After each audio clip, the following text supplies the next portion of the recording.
إن الحمد لله نحمده ونستعينه ونستغفره ونعوذ بالله من شرور أنفسنا ومن سيئات أعمالنا من يهده الله فلا مضل له ومن يضلل فلا هادي له وأشهد أن لا إله إلا الله وحده لا شريك له وأشهد أن محمدا عبده ورسوله أما بعد فإن خير الحديث كتاب الله وخير الهدي هدي محمد صلى الله عليه وسلم وشر الأمور محدثاتها وكل محدثة بدعة وكل بدعة ضلالة وكل ضلالة في النار. أعوذ بالله السميع العليم من الشيطان الرجيم من همزه ونفخه ونفسه. بسم الله الرحمن الرحيم. يا أيها الناس اتقوا ربكم الذي خلقكم من نفس واحدة وخلق منها زوجها وبث منهما رجالا كثيرا ونساء واتقوا الله الذي تساءلون به والأرحام إن الله كان عليكم رقيبا. يا أيها الذين آمنوا اتقوا الله حق تقاته ولا تموتن إلا وأنتم مسلمون. يا أيها الذين آمنوا اتقوا الله وقولوا قولا سديدا يصلح لكم أعمالكم ويغفر لكم ذنوبكم ومن يطع الله ورسوله فقد فاز فوزا عظيما. وقال في موضع آخر أعوذ بالله من الشيطان الرجيم بسم الله الرحمن الرحيم. إن الذين آمنوا وعملوا الصالحات وأقاموا الصلاة وآتوا الزكاة لهم أجرهم عند ربهم ولا خوف عليهم ولا هم يحزنون. تمام قسم کی تعریفات حمد و ثنا کبریائی اور بڑائی صرف اور صرف اس ذات کے لیے لائق و زیبا ہے جو اپنی ذات کے اعتبار سے، اپنی صفات کے اعتبار سے، اپنی عبادت کے اعتبار سے یکتا تنہا اور بے مثل ہے. نہ تو اس کے ذات میں کوئی شریک، نہ اس کی صفات میں کوئی شریک، نہ اس کی عبادت میں کوئی شریک. وہ یکتا ہے، تنہا ہے، بے مثل ہے، اول بھی اور اخیر بھی، اپنی قدرتوں سے ظاہر بھی اور نظر نہ آنے کی وجہ سے باطن بھی، وہ حی بھی ہے، قیوم بھی، قادر بھی اور قدیر بھی، غفار بھی اور ستار بھی، ذو الجلال والاکرام بھی اور ذو العرش المجید بھی. حمد و ثنا صرف اور صرف اس ذات کے لیے ہے جس نے ہمیں آنکھ، کان، دل اور دماغ عطا فرمائی. حمد و ثنا صرف اور صرف اس ذات کے لیے ہے جس نے ہمیں اسلام جیسے عظیم نعمت سے سرفراز فرمایا اور اس نعمت کو قبول کرنے کی صلاحیت و توفیق بخشی. اتنی حمد و ثنا ہو کہ اللہ سبحانہ تعالی راضی ہو جائے. اللہم لک الحمد حمدا کثیرا طیبا مبارکا فیہ. اور درود و سلام ہو امام الانبیاء خطیب الانبیاء محمد عربی صلی اللہ علیہ وسلم پر جو بشیر بھی اور نذیر بھی، صاحب کوثر بھی اور صاحب مقام محمود بھی. اتنا درود و سلام ہو کہ اللہ سبحانہ تعالی راضی ہو جائے. اللہم صلی علی محمد وعلی آل محمد کما صلیت علی ابراہیم وعلى آل إبراهيم إنك حميد مجيد. اللهم بارك على محمد وعلى آل محمد كما باركت على إبراهيم وعلى آل إبراهيم إنك حميد مجيد. حضرات گرامی، آج کے اس خطبے کے اندر میں ہمارا عنوان ہوگا، ہمارا موضوع ہوگا صدقۃ الفطر کی فرضیت، اور مختصر بیان زکوٰۃ کے اوپر بھی پیش کیا جا رہا ہے. سب سے پہلی بات کہ رمضان المبارک کے اعمال میں سے ایک عمل جو رسول اللہ صلی اللہ علیہ وسلم سے عبادت بدنی کے ساتھ ساتھ عبادت مالی یعنی صدقات و خیرات کرنا، یہ رسول اللہ صلی اللہ علیہ وسلم سے ثابت ہے. زکوٰۃ کے تعلق سے ایک بات اپنے ذہن نشین کر لیں کہ زکوٰۃ کا رمضان المبارک کے مہینے سے کوئی تعلق نہیں ہے. رمضان المبارک کے مہینے سے زکوٰۃ کا کوئی تعلق نہیں. زکوٰۃ ایک الگ فریضہ ہے اور وہ اس وقت انسان کے اوپر واجب ہوتا ہے جب اس کے مال کے اوپر حولان حول ہو جائے، یعنی جو مال نصاب کو پہنچا ہوا ہو اور اس کے اوپر سال گزر جائے تو اس کے اوپر زکوٰۃ فرض ہو جایا کرتا ہے۔ زکوٰۃ کے لیے کوئی مہینہ مخصوص نہیں ہے، ہاں جس مہینے کے اندر میں آپ زکوٰۃ ادا کرتے ہیں وہاں سے جس کے اندر میں آپ کا حساب و کتاب ہوتا ہے، جیسے آج ہم مالک ہوئے 1,00,000 روپے کا، تو آج سے ہم شمار کریں گے، آج کی اس مہینے کی اس تاریخ سے شمار کریں گے کہ جب یہ ملکیت ہماری ہوئی ہے جس دن میں، اگلے سال تک یہ مال اسی دن تک ہمارے پاس میں بچا رہا یا اس کے اندر میں اضافہ ہوا، تو اضافے کے ساتھ ساتھ اس مال کے اوپر 2.5% زکوٰۃ کا نکالنا ہمارے اوپر کیا ہو جاتا ہے؟ فرض ہو جاتا ہے، جبکہ ہمارا مال نصاب زکوٰۃ کو پہنچ گیا ہو، جبکہ ہمارا مال نصاب زکوٰۃ کو پہنچ گیا ہو۔ تو یہ بات ذہن نشین کر لیں کہ رمضان المبارک سے زکوٰۃ کا تعلق نہیں ہے۔ یہ اور بات ہے کہ لوگ زیادہ ثواب حاصل کرنے کے لیے اپنے مال کا حساب و کتاب رمضان المبارک کے مہینے کے اندر میں کرتے ہیں، ان لوگوں کا الگ مسئلہ ہے۔ یہ تعلق رمضان مبارک سے نہیں ہے کہ جیسے ہی دیکھا جاتا ہے کہ رمضان مبارک کا مہینہ آیا بس لوگ اپنے مال میں کتنا زکوٰۃ ہے، تو اس سے ایک ذہن نشین کر لیں کہ زکوٰۃ کا تعلق مال سے ہے اور مال کے مالک سے ہے، کہ مال کا مالک جب اس مال کی ملکیت اپنے اندر میں لیتا ہے تو وہ ڈیٹ کون سا ہے، مہینہ کون سا ہے، اس مہینے سے وہ اپنا حساب کرے گا، اور جیسے ہی 1 سال اس کے اوپر گزرے گا اس کے اوپر زکوٰۃ فرض ہو جاتا ہے۔ تو میں زکوٰۃ کے تعلق سے کچھ باتیں آپ کے سامنے پیش کروں گا اور صدقۃ الفطر کے تعلق سے بھی انشاءاللہ باتیں پیش کروں گا۔ میں نے قرآن مجید کی ایک آیت کریمہ آپ کے سامنے پیش کی ہے جس کا سادہ سا ترجمہ یہ ہے، اعوذ باللہ من الشیطان الرجیم، ان الذین آمنوا وعملوا الصالحات واقاموا الصلاة وآتوا الزکاة لهم اجرهم عند ربهم ولا خوف علیہم ولا هم يحزنون، کہ بلا شبہ وہ لوگ جو ایمان والے ہیں، جنہوں نے ایمان لایا، نیک عمل کیے، اور نیک عمل میں انہوں نے نماز کی پابندی کی۔ اقام الصلاۃ کا مطلب کیا ہوتا ہے؟ نماز کی پابندی کرنا۔ اقامہ ای ادامہ، عربی کے اندر میں لفظ اقامہ کو ادامہ کہتے ہیں، پابندی کرنا۔ نماز قائم کرنے سے مراد یہ نہیں کہ ہماری مسجد کے اندر میں نماز قائم ہے، کچھ لوگ پڑھ لے رہے ہیں بقیہ لوگوں سے ساقط ہے، ایسا نہیں ہے۔ نماز قائم کرنا کا مطلب یہ ہے کہ ہر فرد کے اوپر اس کی پابندی ضروری ہے، اس کی حفاظت ضروری ہے، اور اس کو وقت پر ادا کرنا ضروری ہے، جماعت کے ساتھ میں اس کو پڑھنا یعنی فرض نماز کی ادائیگی، یہ سب ضروری ہے۔ ساری باتیں اقامت الصلاۃ کے اندر میں آ جاتی ہے، یعنی اقامت الصلاۃ کے اندر میں وقت کے ساتھ، جماعت کے ساتھ، اور پھر دائمی، ایسا نہیں کہ 3 وقت 4 وقت کی ہم نے پڑھ لیا بقیہ وقت کو ہم نے بھلا دیا، نہیں، جتنے 5 وقت کی نمازیں اللہ تبارک و تعالی نے فرض کی ہے اس کے اوپر دوام برتنا، ہمیشگی برتنا، ایک تو یہ بات ہے۔ دوسرا یعنی اس عبادت بدنی کے ساتھ ساتھ اللہ نے فرمایا وآتوا الزکاۃ، اور جو لوگ زکوٰۃ ادا کرتے ہیں یعنی اپنے مال میں سے زکوٰۃ کی ادائیگی کرتے ہیں، ان کے اوپر نہ تو کوئی خوف ہے اور نہ وہ قیامت کے دن غمزدہ ہوں گے۔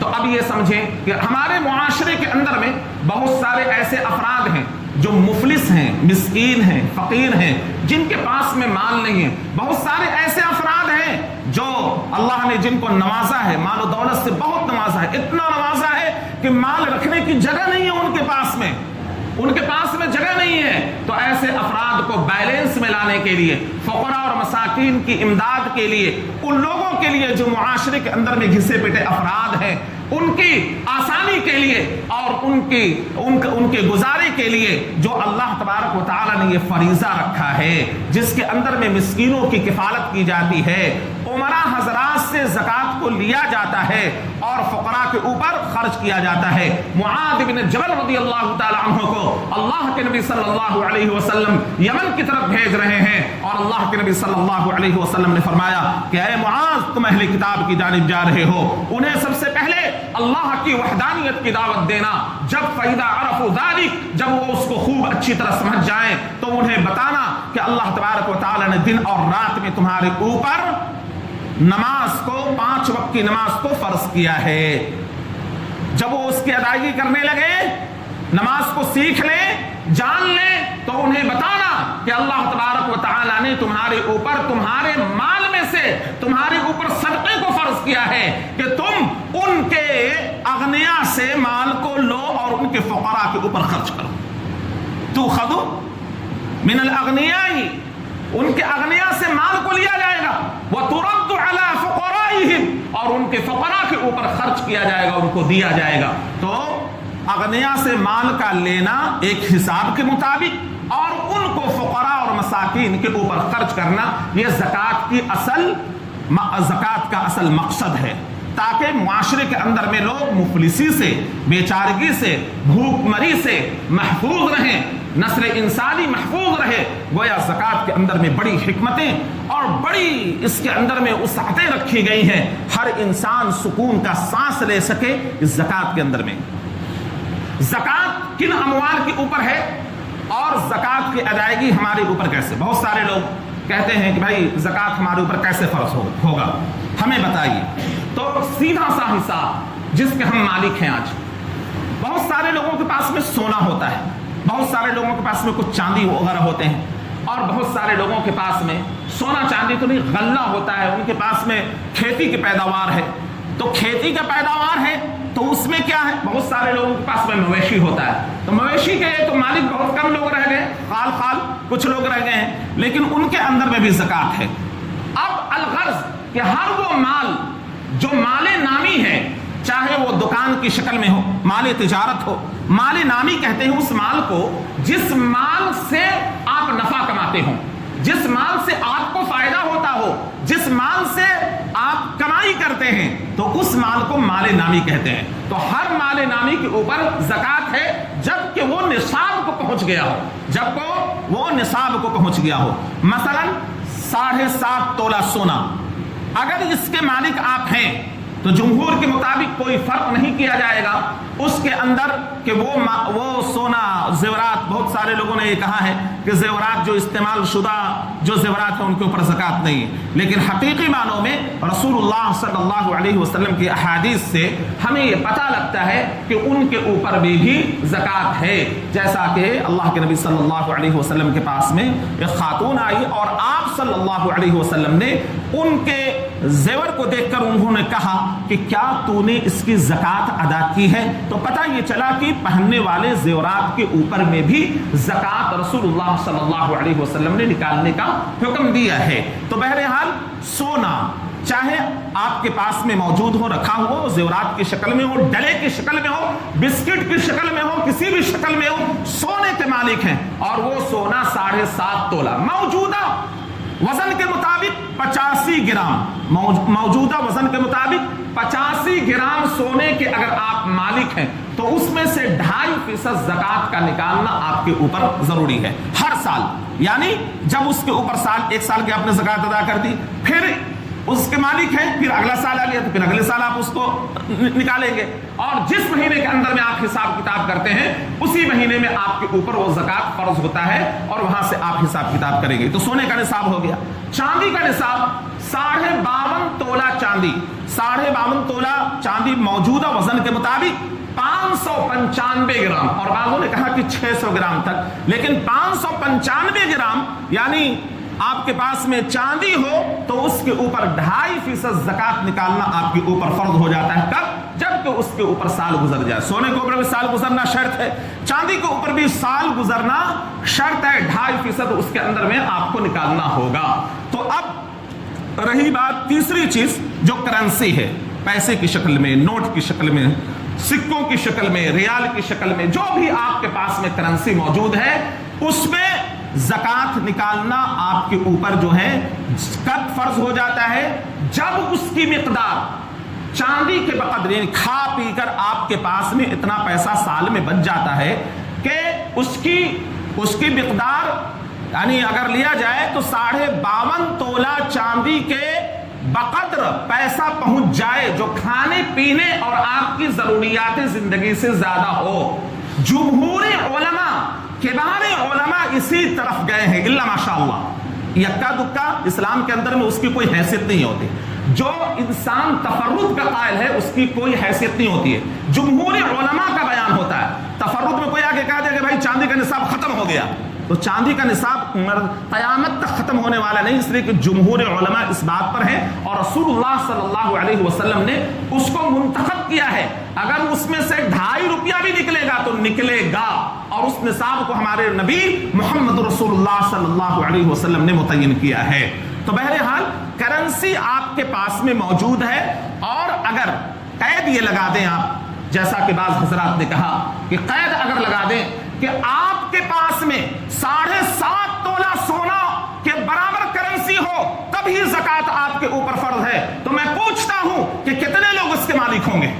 7.5 تولہ سونا کے بقدر کتنے لوگوں کے پاس میں پیسہ ہوگا؟ اور فقراء اور مساکین اور غربا کا کیا حال ہوگا کہ ان کو کس طرح مدد کی جائے گی؟ کتنے لوگ شاید کہ پتہ نہیں معاشرے کے اندر میں اکا دکا شخص ہو سکتا ہے کہ اس کا مالک ہو اور اس کو زکوٰۃ کی ادائیگی کرے، الا ماشاء اللہ جن کے اوپر تو مال ہے تو اس کے مال میں حقانیت کے ساتھ میں تو زکوٰۃ ادا نہیں کرتے، جو مالدار ہیں، جو رئیس ہیں، اور جن کو اللہ نے دل دیا ہے، تھوڑا مال دیا ہے، تو اس میں بھی سے اللہ کے راستے میں خرچ کرنا، اس میں سے بھی کہہ رہے ہیں کہ نہیں ہمارے اوپر زکوٰۃ فرض نہیں ہوتا جب تک کہ ہم 7.5 تولہ سونا کے بقدر مالیت کے مالک نہیں ہو جاتے، تب تک ہمارے اوپر زکوٰۃ فرض نہیں۔ اللہ کے نبی صلی اللہ علیہ وسلم کے زمانے میں 2 کرنسی تھی، چاندی کے سکے اور سونے کے سکے، لہذا دونوں کرنسی قیامت تک ان کرنسیوں کے اوپر زکوٰۃ اللہ کے نبی صلی اللہ علیہ وسلم نے کہا۔ اب دیکھیے پتھر، ہیرے جوہرات اگر آپ کے پاس میں موجود ہیں، کروڑوں کے ہیں، ہیرے ہیں، فروخت کرنے کے لیے نہیں،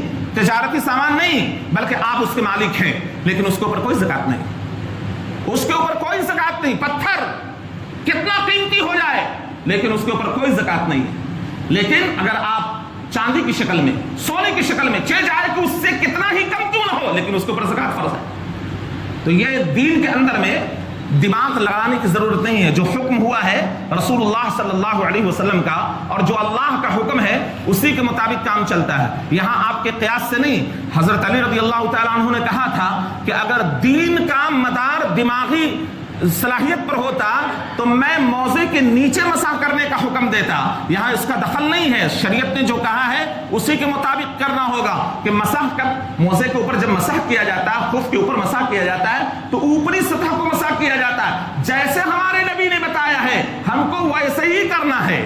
ہمارے نبی نے جس چیز میں زکوٰۃ کی فرضیت متعین کی ہے تو ہم اس کا شمار اسی میں کریں گے۔ تو بہرحال کرنسی کا علماء نے لکھا بھی ہے، کبار علماء اس طرف گئے بھی ہیں، جمہور علماء اس کے قائل بھی ہیں کہ پیسہ اگر آپ کے پاس میں چاندی کے بقدر ہو جائے اور اس کے نصاب کے بقدر ہو جائے، مثلا 40,000 ہو سکتا ہے کہ 80,000 روپے چاندی ہو کلو، اگر آپ کے پاس میں کھا پی کر 40,000 روپیہ آپ بچا لے جاتے ہیں یا 50,000 روپیہ آپ بچا لے جاتے ہیں، جس کی مقدار یعنی آپ کی جو ہے 595 گرام چاندی کی رقم آپ کے پاس میں موجود ہے، تو اس میں سے آپ زکوٰۃ کی ادائیگی کر دیں، اس میں سے 2.5% زکوٰۃ کی ادائیگی کر دیں۔ آپ اپنے مال کو آپ نے کیا کر لیا ہے؟ پاک کر لیا۔ زکوٰۃ کا اصل مقصد ہوتا ہے مال کی پاکی اور فقراء اور مساکین اور غربا کی امداد۔ زکوٰۃ کا اصل مقصد یہ ہو آپ کا مال پاک ہو جائے گندگیوں سے۔ اچھا، زکوٰۃ کا ایک معنی اور ہے نما، بڑھوتری۔ بہت سارے لوگ کہتے ہیں کہ زکوٰۃ کے نکالنے سے ہمارے مال کے اندر میں کمی ہوتی ہے، اللہ کے نبی صلی اللہ علیہ وسلم نے صاف فرما دیا تمہارے مال میں سے زکوٰۃ یا صدقہ کوئی کمی نہیں کر سکتا۔ ما نقصت صدقۃ من مال، ما نقصت صدقۃ من مال، کہ تمہارے مال میں سے صدقہ و خیرات کرنا مال کو کبھی نہیں کرتا۔ بظاہر ایسا لگتا ہے کہ ہم نے فقراء اور مساکین کو دیا ہے، مسکین اور غربا کو ہم نے دیا ہے، یتیم و نادار اور مفلس کو ہم نے دیا تو ہمارا مال کم ہو جائے گا۔ نہیں، آپ کے مال کو اللہ تبارک و تعالیٰ برکت دے گا، بڑھا دے گا، جیسا کہ حدیث کے اندر میں آتا ہے کہ جیسے مال صدقہ اور زکوٰۃ یا جو مال تم چاہے وہ فریضہ ہو چاہے وہ صدقہ و خیرات نفلی ہو، اس مال کو اللہ اپنے ذمے میں لے لیتا ہے، اور جیسے تم اپنے گھوڑے کی بچی کی پرورش کرتے ہو اسی طرح اللہ تعالیٰ تمہارے صدقات و خیرات کی پرورش کرتا ہے اور وہ بڑا ہو جاتا ہے۔ اور فرمایا اللہ کے نبی صلی اللہ علیہ وسلم نے کہ اگر کوئی کھجور کے گٹھلی کے برابر بھی کوئی مال خرچ کرتا ہے اللہ کے راستے میں دیتا ہے